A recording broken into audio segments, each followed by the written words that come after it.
South China Morning Post, 7th of March 2024, it is not America that China plays to a unifying theme among the Global South.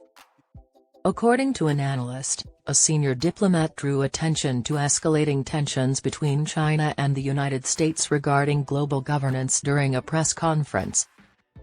The messaging of Wang Yi is intended to counter the United States-led West, but crucial concerns remain unanswered, according to an observer. China has once more endeavored to present itself as a responsible global power in its ongoing rivalry with the United States. However, due to Chinese hegemonic actions, its commitment to advocating for the Global South has proven ineffective. On Thursday, during a meticulously organized press conference held on the margins of the National People's Congress, senior diplomat Wang Yi unveiled his most recent endeavor. He stated that maintaining stable relations with major powers, uniting with neighboring countries for progress, and pursuing revitalization with the Global South were Beijing's diplomatic priorities for the current year. With its development, China will seek to provide more Chinese solutions to regional hotspots and global issues, thereby creating new opportunities for the world, he said.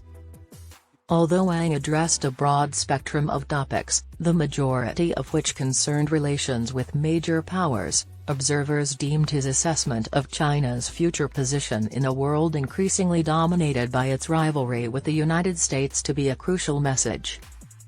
According to the foreign minister, certain powers should not monopolize international affairs, and countries should not be categorized according to their alleged dominance. He stated that China supported a multipolar world that was equal and orderly and an inclusive economic globalization that benefited all. It is morally reprehensible for those who wield greater influence to have the last word, and it is unequivocally unacceptable to require certain nations to be present at the table while others are merely permitted to be mentioned, he declared. That was a direct response to U.S. Secretary of State Antony Blinken's statement last month that you're going to be on the menu if you're not at the table in the international system.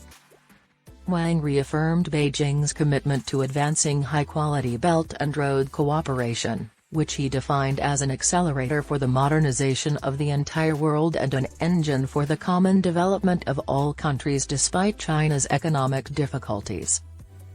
Wang's statements mirrored the stance taken at the closed-door Central Conference on Foreign Affairs work in late December, wherein it was stated that despite high winds and choppy waters, China was confronted with strategic opportunities to enhance its international influence, appeal, and power. Wang stated, China will continue to be a force for progress, stability, and peace in the world despite the turbulent international environment that is characterized by complexity. According to George Magnus, a research associate at the China Center of Oxford University, Wang's statements during the televised press conference drew attention to the escalating tension between China and the United States regarding global governance. The extent of influence that both superpowers possess, or lack, in the so-called Global South is not the uniform, one-size-fits-all model for global developing and middle-income nations that is frequently portrayed, he added, referring to Beijing's narrative conflict with Washington. However, China is currently capitalizing on the only unifying sentiment among nations of the Global South, the fact that it is not the United States of America. It is evident that while not all nations are dissatisfied with or uncertain about the United States' position in the global system, many are. This is especially true in light of the turbulence in American politics and the upcoming November elections.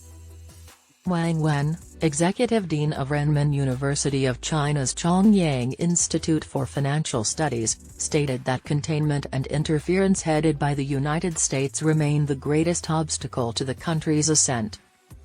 However, it is evident that China maintains the confidence necessary to surmount external obstacles and make a diplomatic contribution towards the achievement of national rejuvenation, he continued. His statement that China is a force for peace, stability, and development in the world was supported by his description of the current state of the world as the most tumultuous since World War II. No one can deny that China has been the only major economy in the world that has not initiated or participated in wars in the past 4 decades, he said. However, Peng Dongying, a Sichuan University expert on international affairs, stated that crucial questions remained unresolved even though Wang's messaging was manifestly intended to counter the US-led West. We still do not know how China intends to achieve those ambitious diplomatic objectives in light of its domestic economic turmoil or how it will deal with the possibility of a second term for former U.S. President Donald Trump, he said. Shen Dingley, an expert in international relations based in Shanghai, advised Beijing to exercise caution when discussing its aspirations to dominate the global south, as doing so could incite skepticism among other emerging powers. Additionally, he asserted that specific individuals, particularly China hawks in the West, would interpret China's endeavors to position itself as a substitute for the United States as an attempt to contest or displace Washington within the established global order. Even though Beijing boasts about a multipolar world, Magnus concurs that it may be difficult to coexist with other powers whose narratives and national interests differ from China's. For instance, an India more aligned with the United States would not have fit well into China's orbit, he stated. For China, multipolarity is a system in which its governance structure was central.